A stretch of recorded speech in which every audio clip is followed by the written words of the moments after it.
Hello students, welcome back to your very own YouTube channel Concepts Made Easy। अब तक हम पढ़ चुके हैं आपका mean, median and mode, partition values और साथ ही साथ मेजर्स ऑफ डिस्पर्शन में range, quartile deviation, mean deviation and standard deviation. और ये जो सारा हम लोग एनालिसिस पढ़े हैं वो था हमारा univariate analysis. Univariate analysis. Univariate analysis क्या होता है?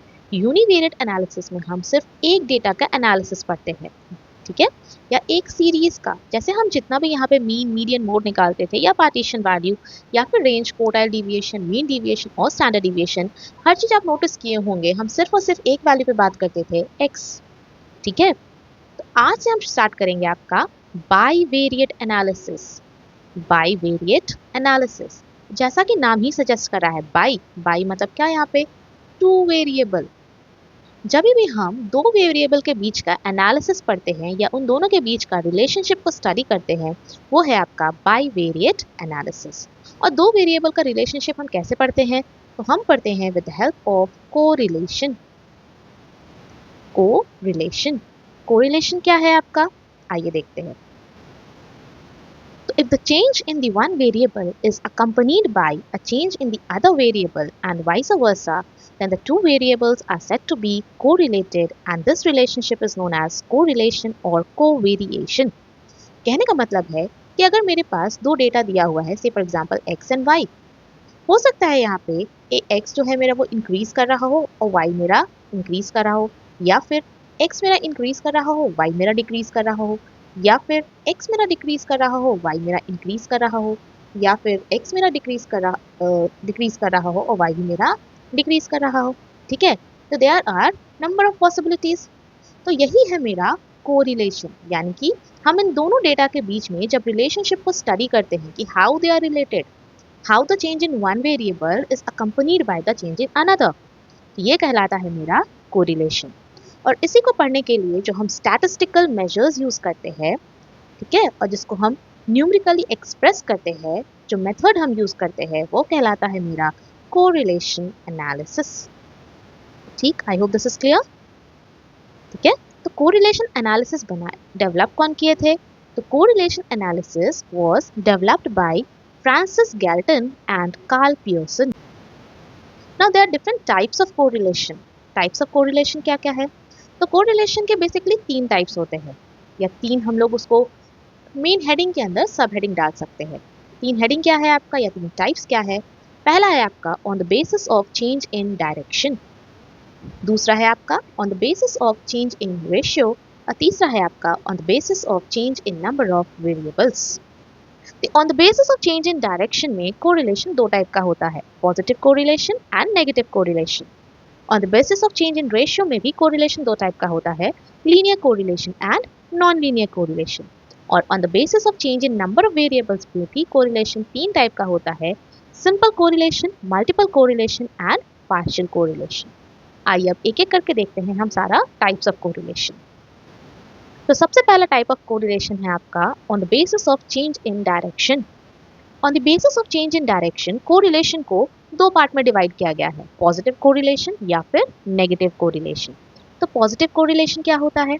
When the increase or decrease in one variable results in corresponding increase or decrease in other variable, यानी कि जब मेरा कह सकते हैं x और y है, ठीक है, तो जब मेरा x इंक्रीज कर रहा है तो मेरा y भी इंक्रीज करे, या फिर जब मेरा x डिक्रीज कर रहा है तो मेरा y भी डिक्रीज करे।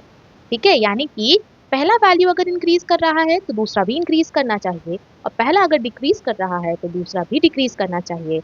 तो हम इसे कहते हैं आपका पॉजिटिव कोरिलेशन या फिर डायरेक्ट कोरिलेशन।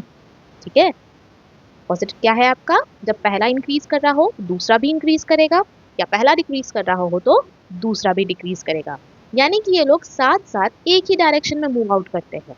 तो ये कहलाता है मेरा पॉजिटिव कोरिलेशन। जैसे एग्जांपल में आप देख सकते हैं, यहाँ पे x एंड y दिया हुआ है, जहाँ x बढ़ रहा है आपका 20, 30, 40, 50, 60, 70, इंक्रीज कर रहा है। यहाँ पे भी y क्या है? 14, 25, 30, 32, 40, 45, ये भी इंक्रीज कर रहा है।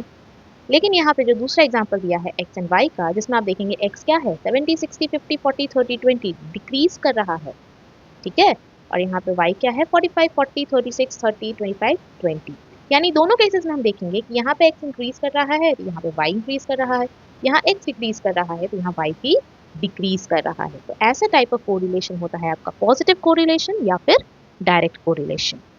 ठीक, I hope this is clear. On the basis of change in direction में दूसरा टाइप ऑफ कोरिलेशन है आपका नेगेटिव या फिर इनवर्स कोरिलेशन या फिर इनडायरेक्ट कोरिलेशन। ठीक है, तो इसमें क्या है, when the increase in one variable results in corresponding decrease in the other, यानी कि दोनों ऑपोजिट डायरेक्शन में मूव आउट कर रहा है। यानी x और y अगर मेरा दो वेरिएबल है तो x अगर इंक्रीज कर रहा है तो y मेरा डिक्रीज कर रहा है, और x अगर मेरा डिक्रीज कर रहा है तो y मेरा इंक्रीज कर रहा है। ठीक है, यानी दोनों ऑपोजिट डायरेक्शन में चल रहे हैं। तो ये है मेरा नेगेटिव या फिर इनवर्स कोरिलेशन। यहाँ एग्जांपल में भी देखेंगे आप 15, 17, 19, 21, 23, 25, x यहाँ पे मेरा इंक्रीज कर रहा है, लेकिन y क्या है मेरा 35, 30, 28, 25, 20, 15 डिक्रीज कर रहा है।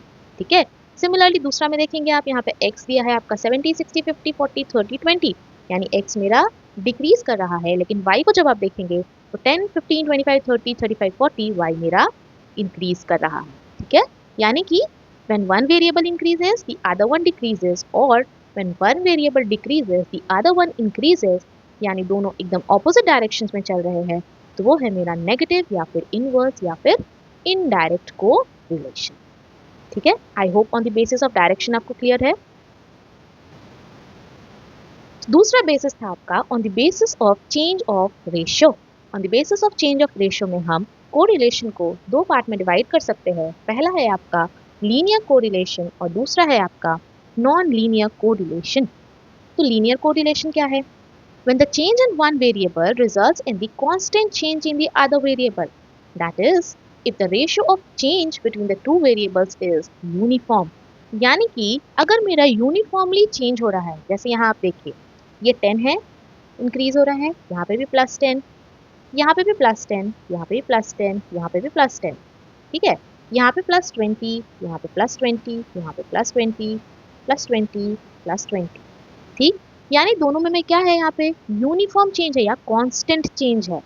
ठीक है, एक बढ़ रहा है तो दूसरा भी बढ़ रहा है इन द सेम रेशियो, मतलब 10 और 20 का रेशियो, यानी कि 1:2 का रेशियो में इंक्रीज हो रहा है, यहाँ पे भी 1:2 का रेशियो में, यहाँ पे भी 1:2 का रेशियो में, यहाँ पे भी 1:2 का रेशियो। ठीक है, so when the change in the one variable tends to be at a constant ratio to the amount of change in the other related variable, then such type of change is known as linear correlation. ठीक है, I hope this is clear. दूसरा था आपका non linear correlation. Non linear क्या होगा? अगर same constant ratio follow नहीं कर रहा है तो ये है आपका नॉन लीनियर। जैसे यहाँ पे तो मेरे को दिख रहा है 10 इंक्रीज हो रहा है, ठीक है, लेकिन यहाँ पे आप देखेंगे प्लस 20, उसके बाद प्लस 40, फिर 20, फिर 30, तो यहाँ पे मेरा कांस्टेंट चेंज नहीं है। पहला रेशियो बना मेरा 1:2, दूसरा मेरा बन रहा है 1:4, फिर बन रहा है मेरा 1:2, फिर बन रहा है 1:3। तो ऐसा जब मेरा कांस्टेंट चेंज नहीं हो या यूनिफॉर्म चेंज नहीं हो तो वो होता है मेरा non linear correlation. I hope on the basis of change in ratio भी आपको क्लियर है, लीनियर है और नॉन लीनियर। ठीक, लास्ट था आपका on the basis of number of variables.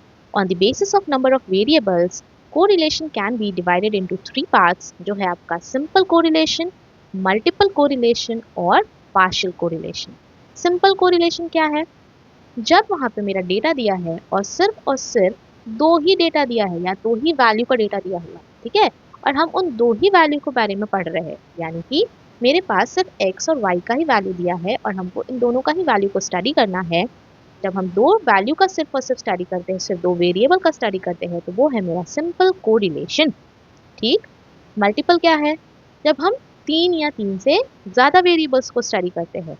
जब हम 3 या 3 से ज़्यादा वेरिएबल्स के बारे में रिलेशनशिप को स्टडी करते हैं तो वो है मेरा मल्टीपल कोरिलेशन।